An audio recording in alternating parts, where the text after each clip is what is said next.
this discipline, no student likes discipline. Is it not so? Not student, even children do not like discipline. But we have to explain to them the value of discipline. Then I think many of them would understand. Suppose I give a simple example that when you start putting the student into learning the letters A, B, C, D or so, whatever, they will refuse to learn. Initially, nobody would like to. They would like to play. That is, we are changing over from games to study. So nobody would like to do it. But we are forcing them to study.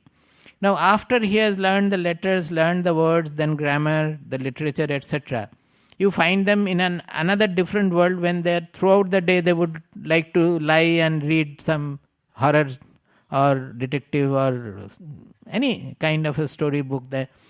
So they are lost in the world of literature at that time.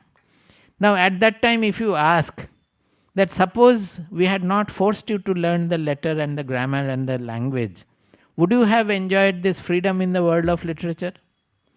Is it not the discipline you had undergone in learning the language that you have got the freedom in the world of literature? Will you not understand if you explain?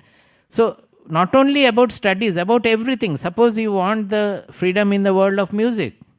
How much of hard practice you need in the beginning to master the shrutis, to learn the ragas. Then only you can have the freedom in the world of music. Forget about music, learning, etc. What about sports? As long as you are just playing in the garden, it is fine. But if you want to excel in sports, you have to undergo very harsh discipline. Without that, you cannot do. Bradman used to throw the ball on the wall and hit with the bat, continued for hundreds of times like that, just to see that he doesn't miss even one. So, in any field, we find that we are so indisciplined that in our ashram and everywhere, people cannot sing in the same scale with the same level. Some goes double the speed, some half the speed, some in between. The scale, somebody is at C, somebody at D, somebody is C half. Everybody, that all together a cacophony sounds nice from a distance because they will have their own harmony together. So, discipline for any